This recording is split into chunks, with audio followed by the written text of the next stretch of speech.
A paz do Senhor, meus irmãos, amém? Tantos que estão aqui no templo, bem como você que está aí do outro lado da tela, nessa transmissão, nos acompanhando. Seja bem-vindo, fique conosco, cremos que Deus tem uma bênção reservada para a sua vida, bem como para as nossas. Hoje é o dia exclusivo, separado e consagrado ao Senhor. Nesse período matutino, nesse período da manhã, nós nos dedicamos ao ensino e ao aprendizado das Santas Escrituras. Hoje nós estaremos aprendendo um pouco e junto com vocês a lição de número 12, que tem como título o maior de todos os mandamentos, o amor. Fique ligadinho conosco. Eu reitero aqui que Deus tem uma bênção reservada para a sua vida e para as nossas também. Amém?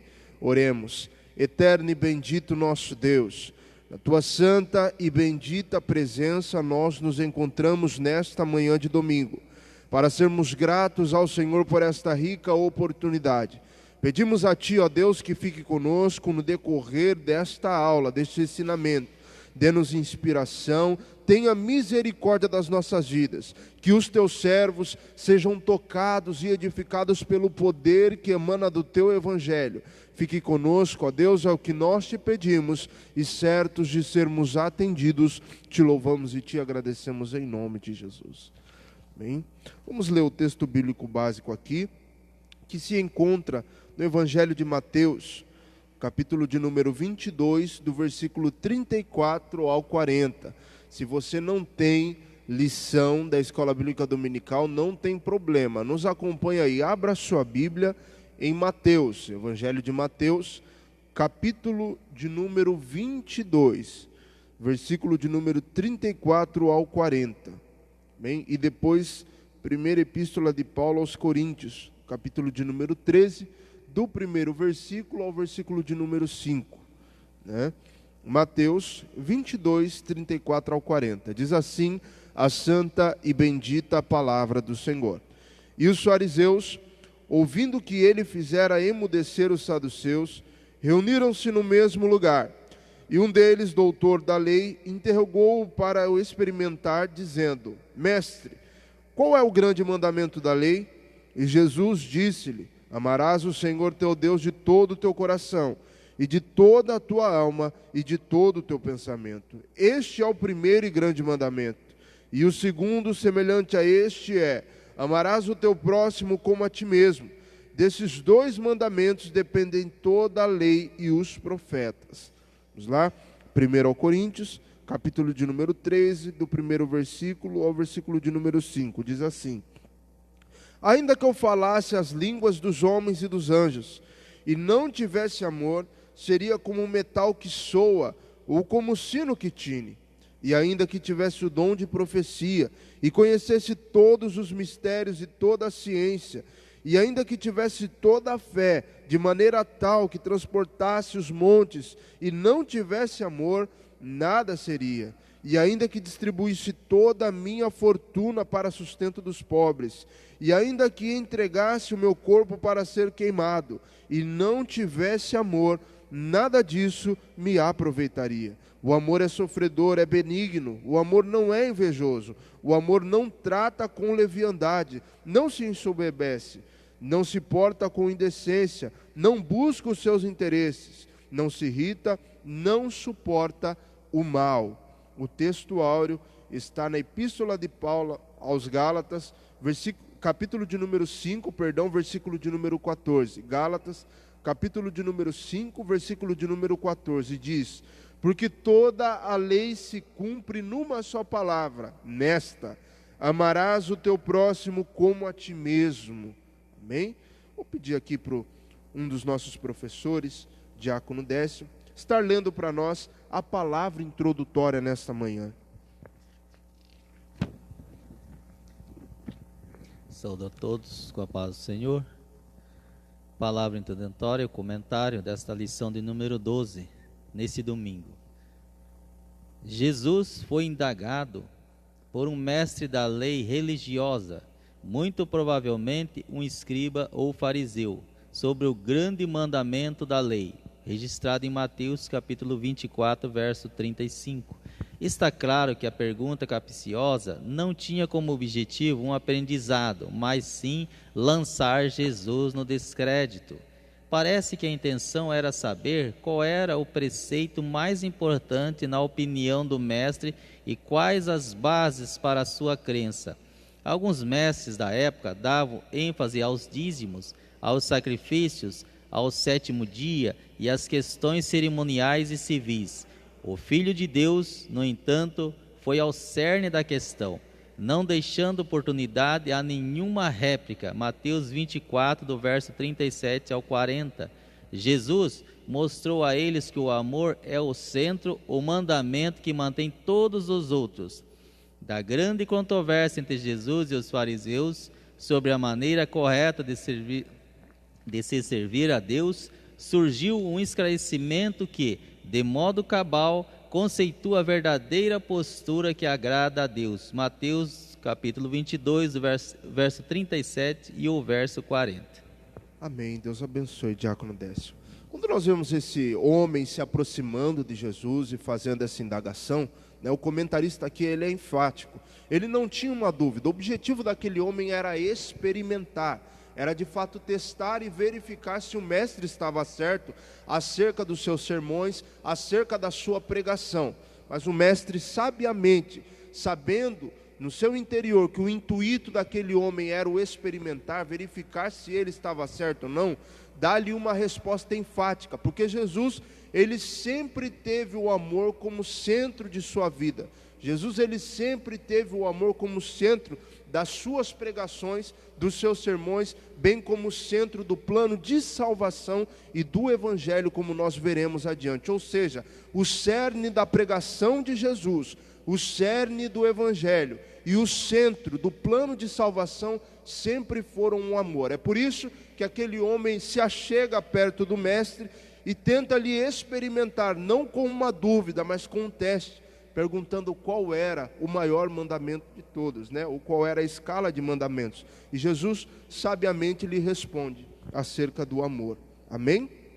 Vamos para o primeiro tópico aqui, que diz: o amor é o cumprimento da lei. 3 princípios estão presentes na afirmativa paulina de que a lei se cumpre no amor. O primeiro princípio é este: aquele que promove a lei e julga com base nela, deve ser seu verdadeiro cumpridor. Ou seja, precisa ser justo conforme a cobrança feita por Jesus aos acusadores da mulher adúltera. O senhor poderia, Diácono Décio, por gentileza, abrir a Bíblia lá em João, capítulo de número 8, versículo de número 7, nós precisamos acompanhar essas leituras para observarmos e nos atentarmos também ao que comenta o autor da lição. Aquele que promove a lei e julga com base nela, deve ser seu verdadeiro cumpridor, ou seja, precisa ser justo conforme a cobrança feita por Jesus aos acusadores da mulher adúltera. Isso é interessantíssimo. Fique ligadinho conosco. João 8 e 7. Capítulo 8, versículo 7, Diácono Décio.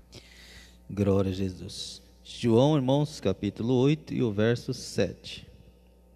Mas, como insistissem em perguntar, ergueu-se e disse-lhes: quem dentre vós estiver sem pecado, seja o primeiro a atirar uma pedra nela. Isso é interessantíssimo. Vamos lá. De novo. O autor aqui da lição, e até o próprio Jesus, em um dos seus ensinamentos, ele nos revela que, de fato, para cobrarmos, primeiro devemos cumprirmos. Era de hábito os fariseus e os saduceus se dizerem cumpridores da lei, mas de fato falavam, se apegavam aos detalhes da lei, mas não a cumpriam. O que acontece nessa passagem? Os homens levam até Jesus de novo, com o intuito de experimentá-lo, não de tirar uma dúvida com ele, uma mulher adúltera, para ser apedrejada. Jesus sabiamente remete o seu intelecto a Deuteronômio. O que acontece? Aqueles homens, eles levam aquela mulher adúltera perante Jesus, mas a lei de Moisés ele é enfática em dizer que apenas e tão somente a mulher não basta ser apedrejada. Para a antiga aliança, tanto a mulher que cometeu adultério, como o homem também que cometia adultério, ambos deveriam ser apedrejados. E observe que os fariseus levam à frente de Jesus, à face de Jesus, apenas e tão somente a mulher. Ou seja, onde estaria o homem para ser apedrejado também? Esse julgamento colidia frontalmente com o que está estabelecido na lei mosaica. E Jesus, vendo o contexto daquilo, vendo que era um perjúrio, um falso testemunho, ou seja, os fariseus queriam que a lei fosse cumprida, mas eles mesmos estavam desobedecendo a lei de Moisés.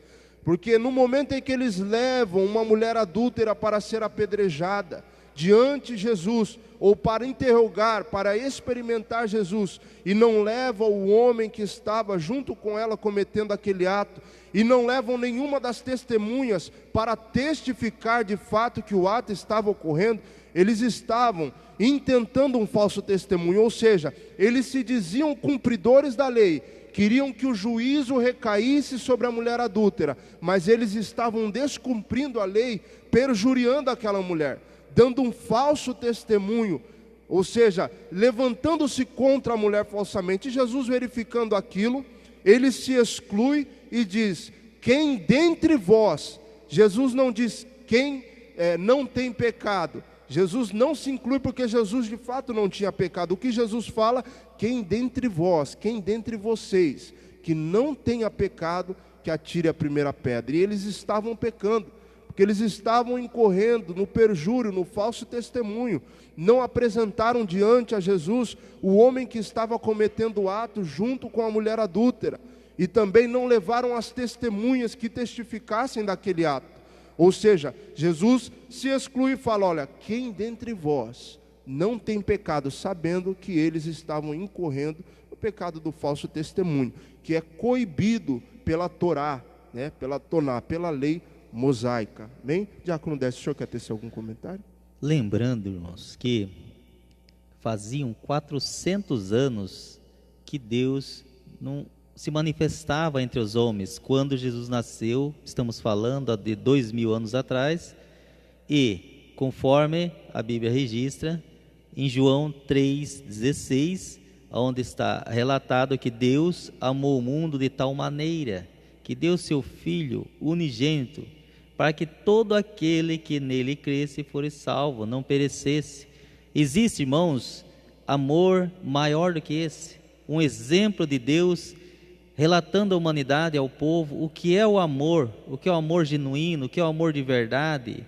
É como o sino, que tine lá, como está na Bíblia, ferreiro nenhum forja, fabrica seu instrumento, sua ferramenta em ferro fria, não faz. Então Deus esclarecendo ali que o amor é o princípio de tudo, sem amor é impossível agradar a Deus. E aquele que professa, aquele que diz que ama a Deus, mas odeia seu irmão, ele está enganando a si mesmo, não ama a Deus. Como vai amar a Deus a qual não está vendo, e odiando o irmão o qual está vendo, que é a semelhança e imagem de Deus? Então, só isso. Bem verdade isso, Diácono Décio, bem verdade.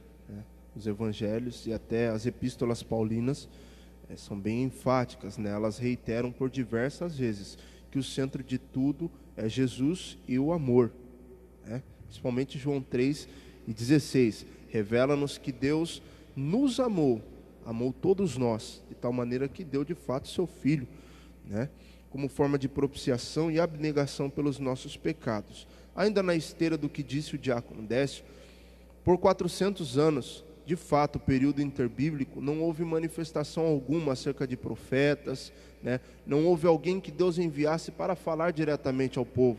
E por causa dessa ausência, o povo pensava que Deus estava distante deles, porque eles estavam distantes de Deus. Então houve um apego excessivo à Torá, houve um apego excessivo e desmoderado, no literal da lei. O que acontecia?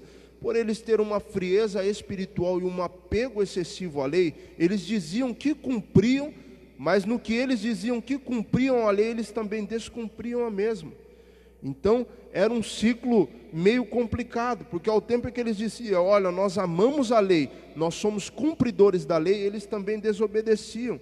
E o autor aqui, ele é bem objetivo em dizer que aquele que diz que ama a lei, aquele que diz que ama a palavra, aquele que diz que ama as Escrituras, ele deve se corrigir primeiro e ter uma postura como a tal prediz, né? E ter uma postura centrada na lei, na palavra de Deus e naquilo que ordena o Evangelho, né? Olha só, aquele que promove a lei e julga com base nela, deve ser seu verdadeiro cumpridor. Ou seja, se eu digo que amo a palavra, se eu digo que amo a lei de Deus, se eu digo que sirvo ao Senhor, antes de qualquer coisa, antes de apontar o meu dedo em juízo para o meu próximo, eu primeiro preciso cumprir essa palavra, preciso cumprir os princípios emanados e esculpidos no Evangelho de Deus. Amém? O segundo princípio é: o amor cobre uma multidão de pecados. E aqui a gente precisa tomar cuidado, né? O amor cobre, o amor não encobre. Às vezes a gente pensa que o amor ele encobre. Não, o amor não encobre, o amor cobre. E precisamos analisar também o contexto, né, do que disse aqui o apóstolo Pedro, porque texto sem análise de contexto vira pretexto para nós interpretarmos de modo errôneo as Escrituras. Então, primeiro, o amor cobre uma multidão de pecados, né? Nós precisamos nos atentar que a ênfase é cobrir. A ênfase do texto é cobrir, né? Não é uma multidão e nem pecados, é cobrir. Lembrando, o amor não encobre pecados. As pessoas, elas olham isoladamente para esse texto e pensam que o amor encobre. O amor não encobre, o amor revela, né? O amor não esconde o pecado. O amor me faz ver de forma clara o próximo. Amar os nossos inimigos. O texto está falando isso. Se alguém tem ódio de você, e você declara o seu amor por aquela pessoa, o sentimento de ódio, de raiva que aquela pessoa tinha de você, quando você revela o seu amor por ela, frontalmente é transformado. Por quê? Aquela pessoa começa a te olhar de maneira diferente, começa a te amar. É nisso que a palavra quer dizer que o amor cobre uma multidão de pecados. Ou seja, aquela pessoa que te odiava tinha uma cólera, uma ira de você, mas a partir do momento que ela viu que você tinha amor e não desprezo por ela, o sentimento que ela tinha de você começa a mudar. Ela começa a te olhar de maneira diferente. Olha, eu pensava que o Décio tinha essa perspectiva acerca de mim, mas como ele me olha como um irmão em Cristo, então eu devo olhá-lo também como um irmão em Cristo. É nesse sentido que a palavra escrita pelo apóstolo Pedro nos leva, nos conduz, é de amar os nossos inimigos a ponto que o sentimento daqueles que tinham cólera e ira de nós seja transformado pelo amor que é revelado em Jesus através de nós. Amém? E não no sentido de que o amor encobre pecados. Não, o amor não encobre pecados, meus irmãos. Nós temos que ter isso cravado em nossos corações. Diácono Décio. Graças a Deus, irmãos, belas palavras. Quando aceitamos a Jesus, nós temos automaticamente o Espírito Santo habitando em nós, fazendo morada. Isso, irmãos, chamamos de dons espirituais, né? Então, aqueles dons maravilhosos, aqueles 9 que os irmãos conhecem, né? Então, isso daí chama-se amor interno, amor de Deus, amor interno, amor incondicional. Já tem o amor externo. O amor externo a gente chama de frutos.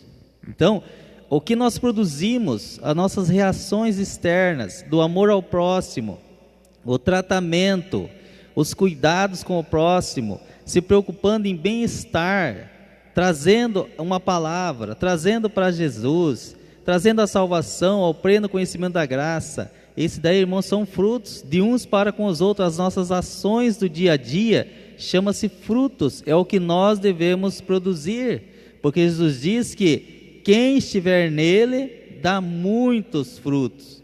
Então só temos que provar isso no nosso dia a dia. Falar do amor de Jesus ao próximo é fácil, porque tem amor dentro de nós, mas provarmos com ações aí que é bem mais exigente. Então é assim que devemos proceder no nosso dia a dia para quem tem Jesus no coração. E Jesus disse que sereis meus discípulos se amar uns aos outros. Foi a marca registrada que ele deixou, né? Como prova de quem segue a Ele, de quem aceita Ele, de quem tem Ele no coração. Então, se amar uns aos outros, cumpre o desejo de nosso Senhor Jesus Cristo. Não basta falarmos do Evangelho, temos que viver o Evangelho, né, Diácono Décio? E o Evangelho, ele nos confronta e nos convida a vivermos como Jesus viveu, como Jesus andou, né? E esse é o centro de tudo, é o amor de fato, porque falarmos de amor é muito fácil, falar que devemos amar os nossos inimigos é muito fácil, agora amarmos os nossos inimigos é muito difícil.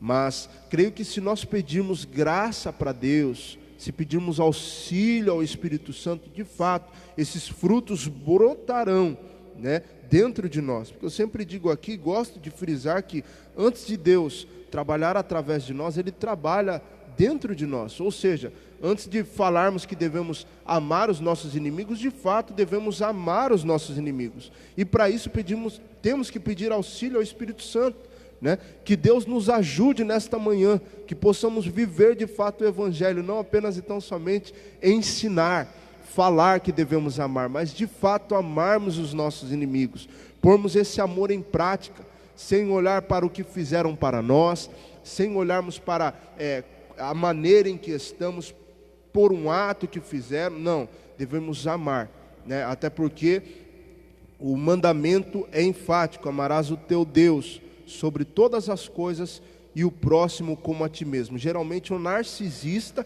ele tem dificuldade, né, de amar o próximo como ele ama a ele mesmo, né? Mas devemos pôr em prática esse amor, porque nós devemos amar a Deus de maneira incomensurável, sem limites, sem reservas, né? A entrega do nosso amor a Deus deve ser total, e dessa maneira Jesus nos ensina que devemos amar o nosso próximo de igual modo, devemos amar o nosso próximo sem reservas, devemos amar o nosso próximo também, como o Evangelho nos ensina a amarmos, né? Sem reservas. De fato, amar os nossos inimigos é um confronto que põe a prática do Evangelho dentro de nós em xeque, né? Porque não adianta eu vir aqui falar, o diácono Décio vir aqui falar o que devemos fazer, se nós não vivermos. Corremos o risco de sermos fariseus, de termos uma prática de vida diferente dos nossos discursos. E não é isso que o Evangelho nos ensina, né? Devemos ter obras, devemos ter prática de vida e a palavra de Deus como nosso centro, como nosso cerne. Jesus sempre diz, né? Ouviste o que diz a palavra, né? Sempre ele abordava assim, e ainda hoje ele aborda assim. Ele não fala, lê o que diz a palavra, você leu o que a palavra está escrito lá. Ele não fala assim, ele fala assim, você ouviste, você ouve a minha palavra. Por quê, irmãos? Que lendo é uma coisa, ouvindo é outra coisa. Ouvindo você grava melhor, ouvindo você põe em prática, e ler nem sempre você grava e nem sempre você põe em prática. A gente, quando vai estudar, por exemplo, a gente lê, depois a gente assiste vídeo, depois a gente escuta mais um pouco, e aquilo ali tudo vai produzindo dentro da gente uma ideia ampla de qual será o assunto, mas com certeza o que a gente ouve grava mais do que a gente lê. Então Jesus sempre alertou, ouviste o que diz a palavra? Eu vou só corrigir aqui o que eu disse, né? Eu disse que deveríamos amar o nosso próximo do mesmo modo que amamos a Deus. E não, irmãos, o amor que temos a Deus é um amor incondicional, né? O amor que temos ao próximo é um amor fraternal, um amor de irmãos. Mas devemos praticar esse amor, o amor de irmãos mesmo, né? De não desgostar, de não desprezar, mas de ter o nosso próximo junto conosco, né? De andarmos junto com o nosso próximo, de amarmos sem reserva, sem bloqueio nenhum. Amém? Aqui diz que o terceiro preceito, né? O terceiro princípio é: quem pratica o amor não tem de se preocupar com a lei, pois o seu cumprimento será algo natural para ele, né? Quando nós amamos, pomos em prática o amor ensinado por Jesus dentro dos evangelhos, irmãos. Isso é bom a gente frisar. O amor que devemos praticar é o amor ensinado por Jesus dentro dos evangelhos, tá? Qualquer outra coisa que varie disso não advém das Escrituras. Quando nós seguimos e praticamos aquilo que Jesus nos ensinou dentro dos evangelhos, nós podemos ficar despreocupados, porque nós estamos cumprindo o maior mandamento que há. Nós estamos sob a lei do Espírito, né? E contra ela não há juízo. O autor, ele é feliz em dizer que quem pratica o amor não tem de se preocupar com a lei, porque quem pratica o amor está de fato cumprindo o maior mandamento deixado por Jesus, não é? Vamos lá. O amor como base de tudo. O senhor pode ler, Diácono Décio? 1.2 O amor como a base de tudo. A cobrança bíblica do amor recai sobre o povo de Deus mais do que nos tempos bíblicos. Cristianismo sem amor é sistema religioso indigesto e sem graça. Sem amor, o marketing do cristianismo perderia para qualquer religião ou seita conhecida. Olha só, ele vai além dizendo, no cristianismo tudo tem início, sustentação e culminância no amor. Jesus nasceu, viveu, morreu e ressuscitou por amor aos pecadores. Como foi dito aqui, João 3,16 é a maior prova que o Evangelho tem a sua emanação no amor, né? Deus amou o mundo de tal maneira, né? O centro das palavras de Jesus era o amor. E o plano de salvação de Deus para a humanidade era um plano de amor, revelado em João 3,16, né? O centro da palavra de Deus é o amor. O centro do plano de salvação foi o amor. Deus é amor, né? O senhor quer complementar com um comentário? Pode ter sido. A vida com Deus, né? O cristianismo com Jesus é uma vida de, está aqui, né, irmãos? Porta estreita, Mateus 7, caminho estreito, Mateus 7 também, no 13 e o 14, apresentar o corpo em sacrifício vivo ao Senhor, afastar-se do mundo e a renunciar a tudo por amor a Cristo. Porque, irmãos, aceitamos a Jesus, não vivemos mais, mas Cristo vive em nós. Então, fazemos tudo à vontade do Senhor, imitando em tudo o Senhor, né? Esse é o verdadeiro amor do cristianismo, se entregar a Ele por inteiro. Isso aí, quando nós nos entregamos por Jesus, a Jesus por inteiro, sem reservas, né? Ali nós começamos a cumprir aquilo que é designado pelo cristianismo, né? Nós começamos a cumprir as palavras do Senhor dentro de nós e que foi estabelecida através das Escrituras, né? O autor aqui, ele é feliz em dizer que o cristianismo sem amor é um sistema religioso indigesto, é sem graça, corre no risco de incidir no judaísmo, né? Na mesma prática do judaísmo, né? Não estou falando que é a mesma doutrina pregada pelo judaísmo, mas o mesmo sentimento praticado pelos fariseus, né? Algo que torna-se legalista, mas sem prática de amor. E é isso que nós temos que tomar cuidado, meus irmãos, tá? Essa lição vem como um alerta para as nossas vidas, de nós tomarmos cuidados para não sermos pessoas legalistas e sem misericórdia, sem incidência de amor dentro de nós, né? O autor, ele disse aqui, é bom frisar, cristianismo sem amor, sem misericórdia, sem piedade, é um sistema religioso indigesto, tem o mesmo sentimento do judaísmo nos tempos passados, no tempo em que Jesus passou por aqui, porque, como foi dito aqui, né, eles tinham um apego excessivo à Torá, à lei mosaica, entretanto não tinha piedade, tampouco misericórdia do povo, né, por aquilo que eles seguiam, pela linha doutrinada que por eles eram pregadas. Então, que tenhamos dentro do nosso caminhar com Cristo, como disse o diácono Décio aqui, que tenhamos a partir do momento em que nós entregamos as nossas vidas ao Senhor, piedade e misericórdia, porque são frutos do Espírito e evidências do amor de Deus dentro de nós. Amém? Jesus em defesa do amor.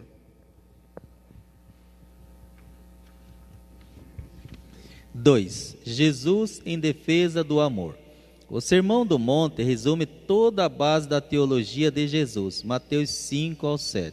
Nele, o Senhor apresentou a sua verdadeira compreensão da lei mosaica e, em momento algum, anulou-a, antes reconheceu-a, apresentando várias ressalvas ao modo pelo qual muitos judeus, em sua tradição oral, repassavam a lei a seus filhos.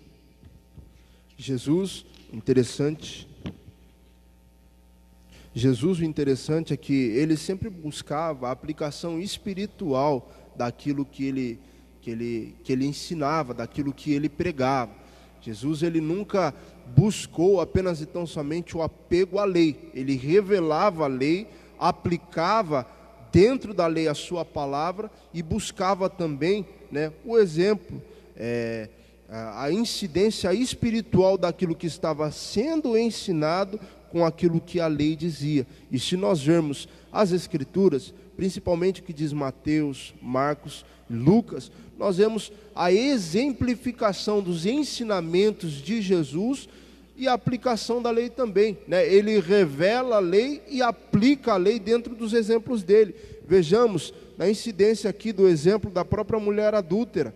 Jesus, ele revela a lei e aplica a lei espiritualmente dentro daquele próprio fato. Jesus sempre buscou isso. Enquanto os fariseus cuspiam a lei, cuspiam a doutrina, Jesus buscava a revelação espiritual e a aplicação espiritual daquilo, através de exemplos, através de fatos cotidianos.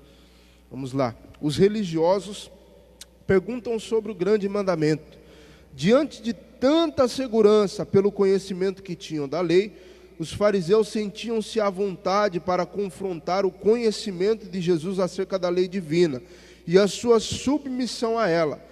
Quando eles indagaram de Jesus o grande mandamento da lei, a intenção subjacente no questionamento deles era embaraçar o Senhor. Como eu disse aqui, nunca foi tirar uma dúvida, Os escritos da Bíblia nos revelam que o objetivo deles era experimentar, verificar se aquilo que Jesus estava ensinando dentro do que eles acreditavam, naquela época, tinha validade ou não.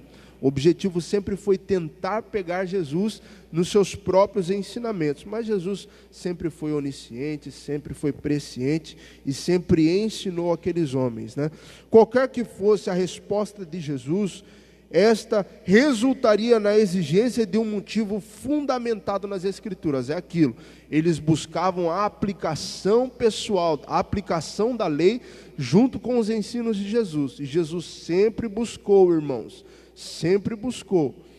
a revelação da lei e a aplicação espiritual em algum fato daquilo que ele ensinava. E isso é importante, os pregadores, nós que sempre estamos aqui na linha de frente, os professores da Escola Bíblica Dominical, se atentar, a revelação da palavra do Senhor e a aplicação espiritual daquilo que está sendo ensinado, não é mesmo? Jesus respondeu objetivamente: amarás o Senhor teu Deus e amarás o teu próximo como a ti mesmo.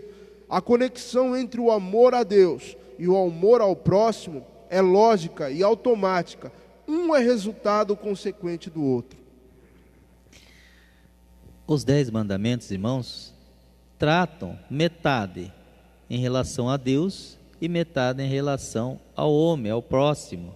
Então, amarás o Senhor teu Deus sobre todas as coisas e amarás o teu próximo como a ti mesmo. Ninguém, irmãos, faz um mal para si mesmo, Ninguém prejudica o seu corpo, Estamos falando assim numa pessoa normal, Ninguém pratica. Antes ele agasalha, antes ele aquece, antes ele alimenta, Ele tem um cuidado com ele mesmo, com a aparência, Então, de que Jesus está falando? Para fazer com o próximo a si mesmo, não fazer o mal, O povo, na vinda de Jesus, no nascimento do Senhor, nosso Salvador, estava muito preso a regras, E aquilo, irmãos, aquelas regras, aqueles preceitos, aquelas coisas aradas da época, né? Aqueles regulamentos, ele tornava assim as pessoas muito frias, muito individualistas, muito egoístas, né? Então, era qualquer erro que a pessoa cometesse, o povo, né, em geral, o conjunto, o grupo, não tinha a capacidade de ir lá e instruir, ajudar, perdoar, tentar animar a pessoa. Mas o que eles já faziam? Já queriam matar, apedrejar. E veio Jesus contrariando tudo, pregando o amor, o perdão, a reconciliação, recuperando as pessoas, né? Salvando. Isso daí então causou muito espanto, muita estranheza, e eles enchiam Jesus de perguntas, né? Queriam saber mais sobre Jesus, eles queriam saber de onde veio, quais eram as ideias de Jesus, por que ele estava agindo assim, porque estava diferente deles. Que Jesus, irmãos, ele veio para somar, ele não veio para dividir, ele não veio para destruir nada, ele veio para recuperar, levantar o homem que havia caído. Então é isso. Exatamente, né? Jesus revelava que a graça, né, a pregação do evangelho era inclusiva, né? E naquela época as pessoas tinham ausência de misericórdia e de piedade com o próximo. Veja bem o exemplo que foi citado aqui, eles logo levavam o que viam para julgamento, né?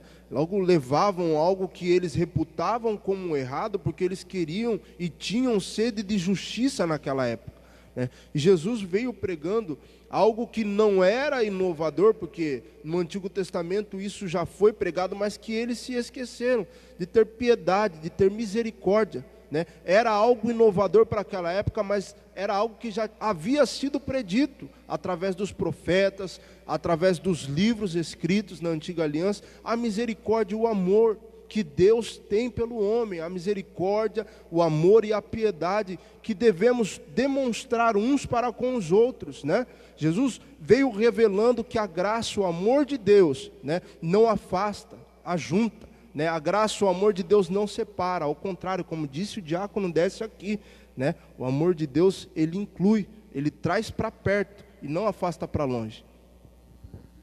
Vamos lá. A religião de valores invertidos.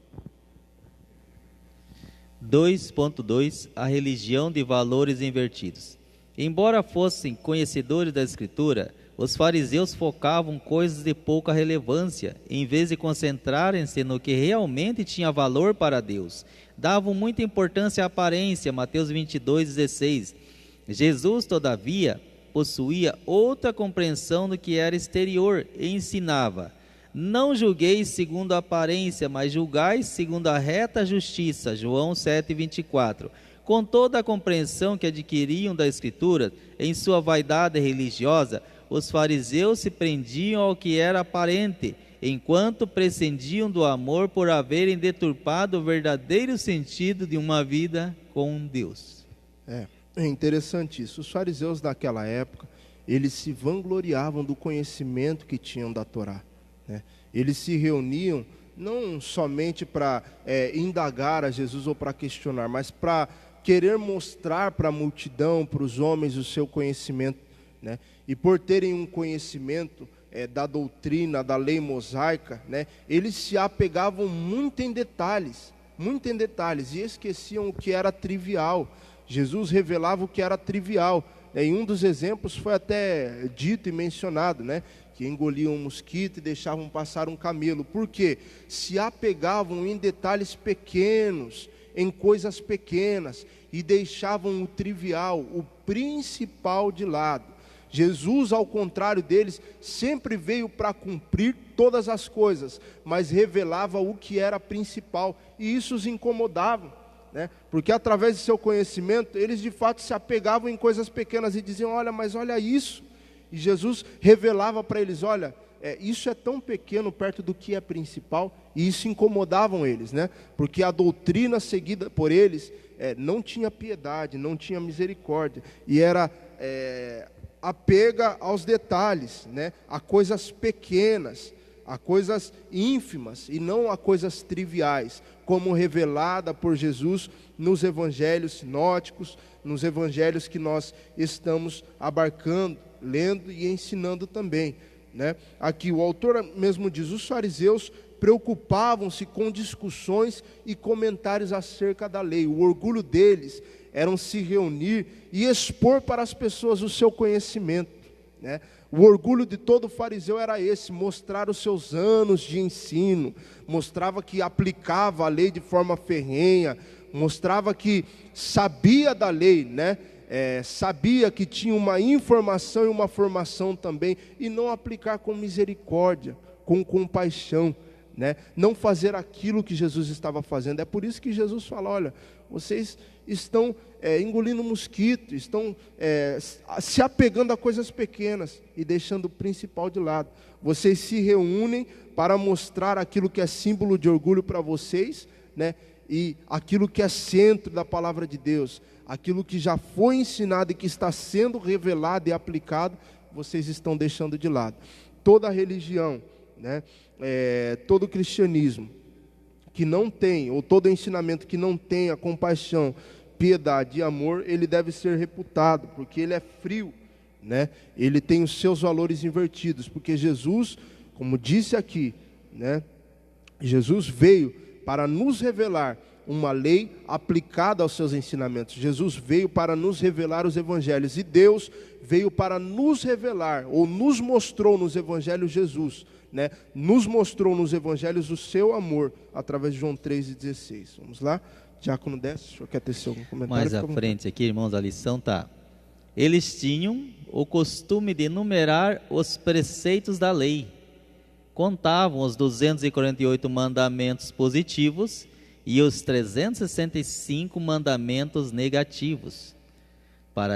Para muitos deles, toda essa exibição era motivo de glória. Tornavam-se, contudo, desprovidos de amor, o que deixava suas vidas vazias de misericórdia e compaixão. Mateus 9:13. Irmãos, quantos dias tem no ano? 365.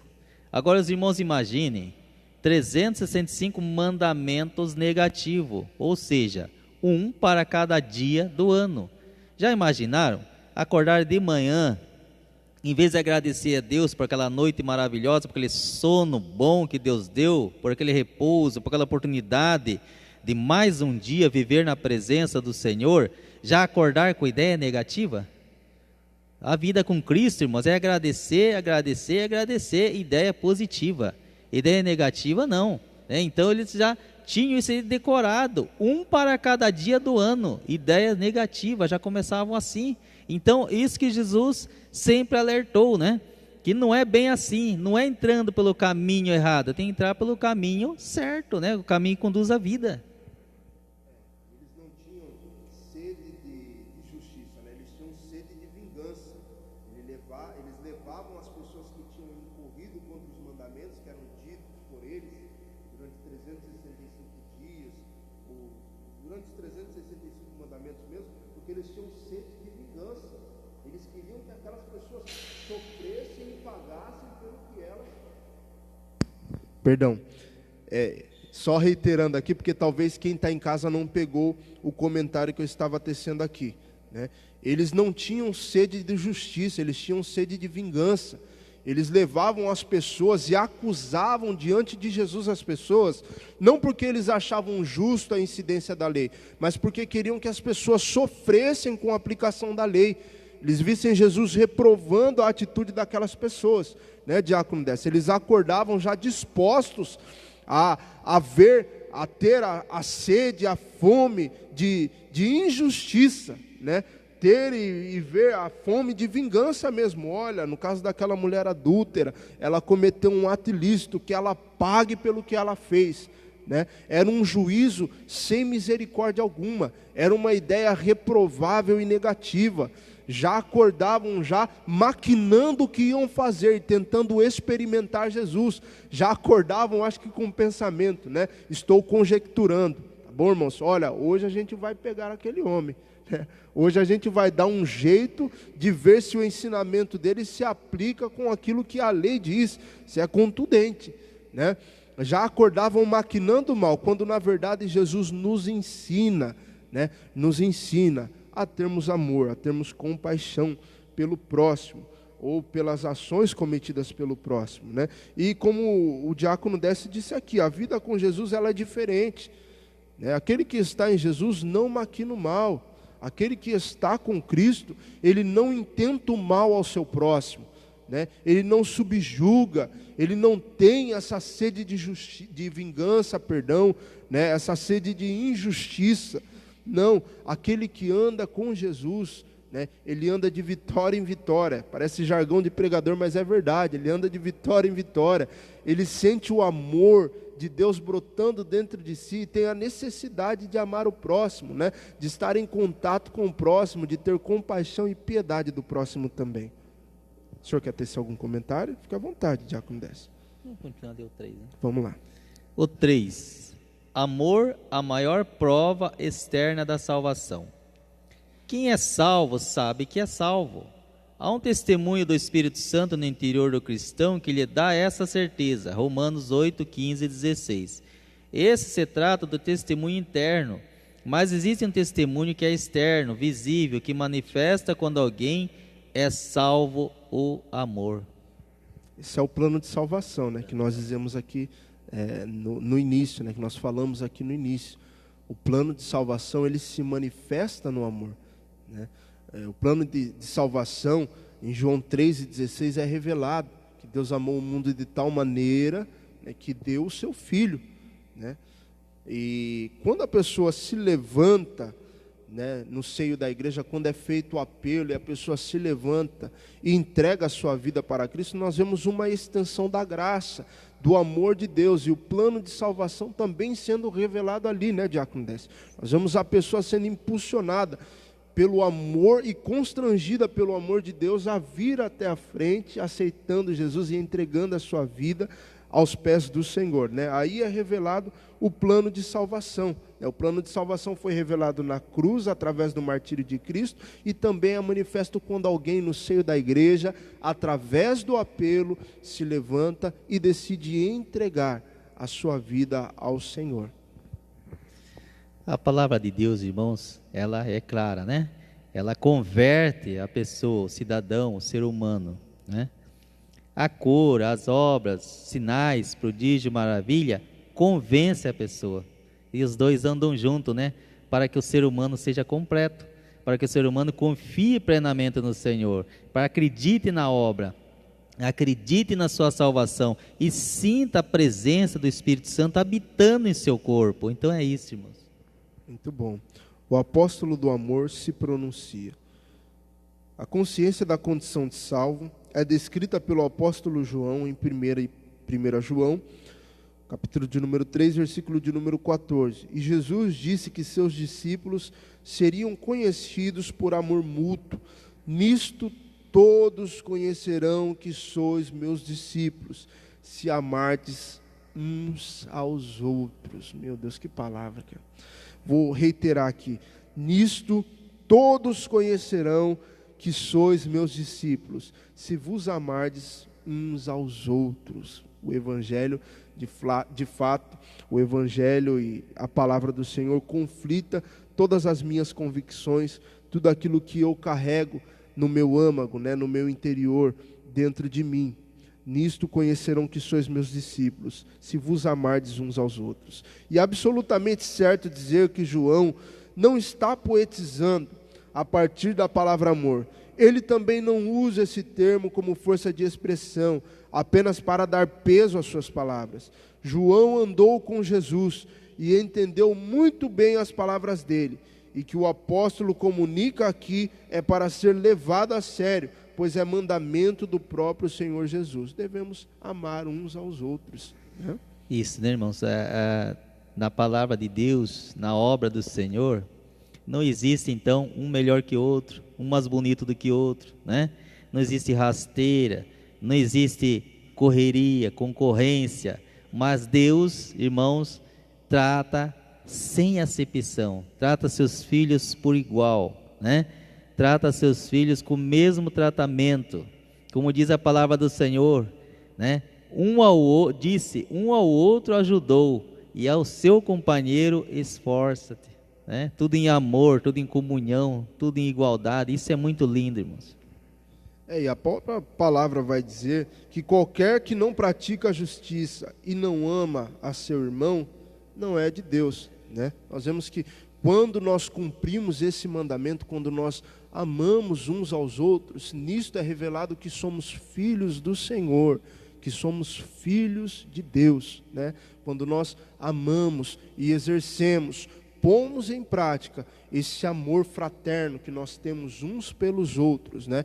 Esse amor que nós sentimos pelos nossos irmãos, né, Diácono Décio? Nisso é revelado de fato que temos um Pai, que somos filhos do Senhor.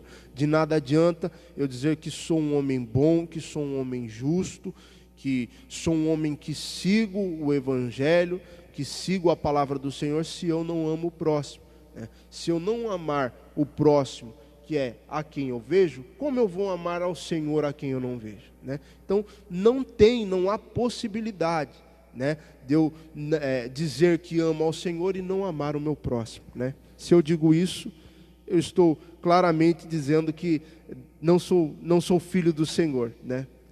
Mas graças a Deus, irmãos, tudo isso só é possível se nascer de novo, né? É verdade. Não gerado por vontade do pai com a mãe da gente, por vontade humana, mas sim gerado por Deus, da água e do Espírito, novo nascimento, nova vida em Cristo Jesus.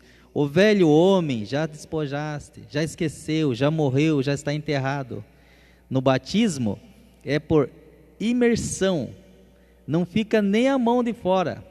Ele é simbolizado que foi enterrado, porque é mergulhado na água por inteiro, não é só água na cabeça, mas é inteiro, porque simbolizando que foi enterrado para o mundo, com todos os desejos, as concupiscências e tudo aquilo que não agrada a Deus. Nasceu-se então uma nova criatura, um novo homem, uma nova vida em Cristo Jesus. Muito bom, muito bom. Amor, identificação do crente com a natureza de Deus. No amor,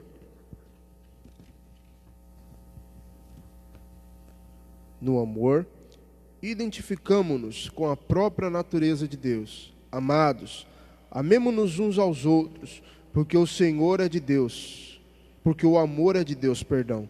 E qualquer que ama é nascido de Deus e conhece a Deus. O amor de Deus é demonstrado na cruz, como nós dizemos aqui. O plano de salvação é revelado lá no Calvário. Ele é real e efetivo em Cristo.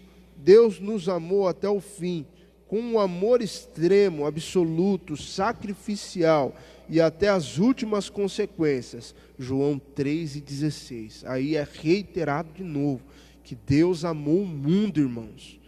Explicar o amor ágape, termo grego usado para fazer referência ao amor de Deus, é o mesmo que tentar explicar o próprio Deus. Não há como, não tem como. O amor de Deus é como Deus, é puro mistério, não tem como explicar. É inexplicável. É por isso que eu reiterei o que eu disse aqui no início, eu corrigi, porque não há como, não tem possibilidade, né, de nós tentarmos fazer o mesmo, né, porque o amor de Deus é inexplicável, não tem como. Nós falamos, olha, o amor que Deus expressa por nós é algo diferenciado, irmãos, é algo que vai além da compreensão do homem, que vai além do que eu penso, das minhas convicções, é algo de fato que me constrange, né? O amor de Deus, irmãos, é tão belo e lindo que aqui na terra costumamos dizer, né, até que a morte os separe, né? Mas no amor de Deus não, irmãos. A morte não separa o amor dele. Continua vivo, continua com o Senhor. Glória ao tão Senhor, lindo o aleluia. amor de Deus, o ágape, que supera a tudo. Bem verdade, aleluia, glória ao Senhor. Amor, motivação legítima da fé cristã. A prática do amor ágape, amor de Deus, se dá a partir de uma ética teocêntrica, ou seja, esse amor será verdadeiro se for centralizado em Deus. Os amigos, a família e aqueles em quem as pessoas investem o melhor do seu amor um dia passam. O amor, isso que o diácono disse aqui, né? O amor a Deus, o amor de Deus para conosco, nem a morte pode cessar, né? O amor devotado, que trazia como recompensa a garantia de muita felicidade, converte-se então na pior dor quando essas pessoas se vão. O mesmo, porém, não acontece com o amor de Deus, ou seja, o sentimento que nós temos acaba cessando, que nós temos uns para com os outros, cessa no momento da morte, mas aquilo, né, o amor teocêntrico entre Deus e o homem, nem mesmo a morte separa. O mesmo, porém, não acontece com o amor de Deus, nem mesmo a morte pode separar aquele que crê desse amor. O que poderá me separar do amor de Deus? Né?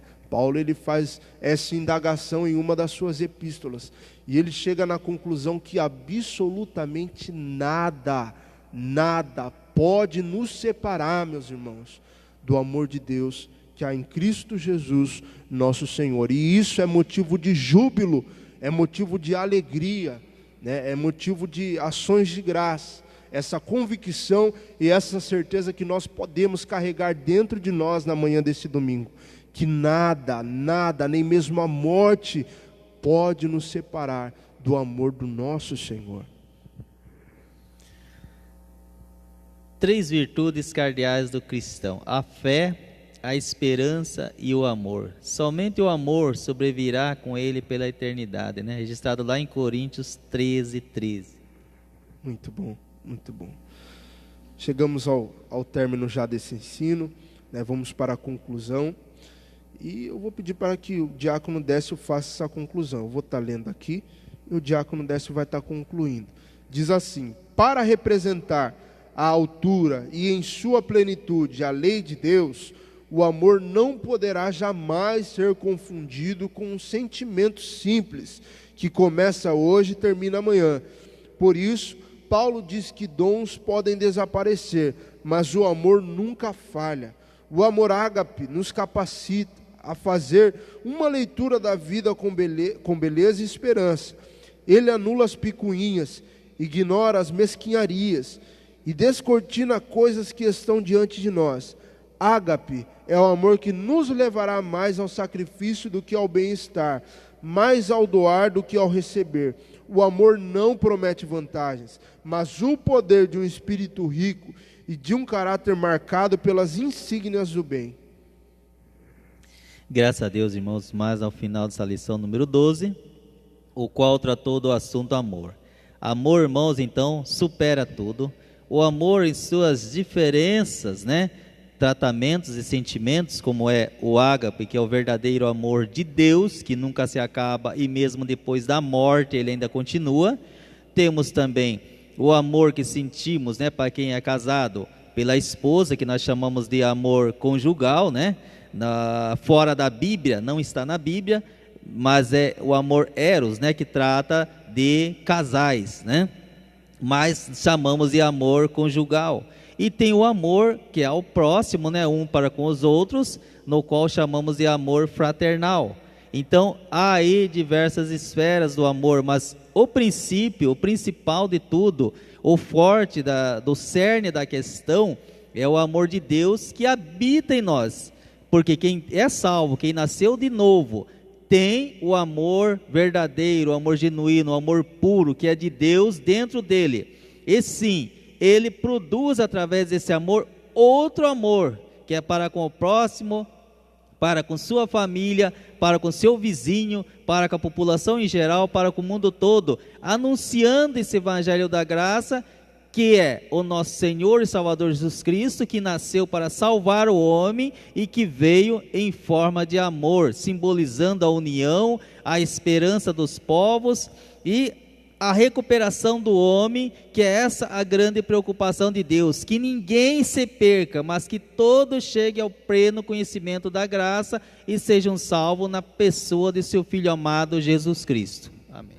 Glória ao Senhor, aleluia. Queremos agradecer a todos que estão aqui presentes, os nossos irmãos, bem como você que está aí do outro lado da telinha, né, nos acompanhando através dessa transmissão. Que Deus abençoe a todos nesta manhã. Obrigado por terem nos acompanhado. Temos certeza que a palavra de Deus surtiu efeito aí no seu coração, onde você está, né? Que possamos pôr em prática tudo que aprendemos aqui nesta manhã. Amém? Hoje, a partir das 18h30, temos o culto da família. E pedimos que vocês, que os nossos irmãos que estão do outro lado, bem como os que estão aqui, podem estar aqui, estejam à noite aqui, né? Deus tem uma palavra para os nossos corações e cremos que servimos um mestre que não nos despede vazios. Então venhamos para a casa do Senhor, venhamos para a casa do tesouro, que Deus tem algo grandioso separado e reservado para nós. Curvemos as nossas cabeças e vamos orar.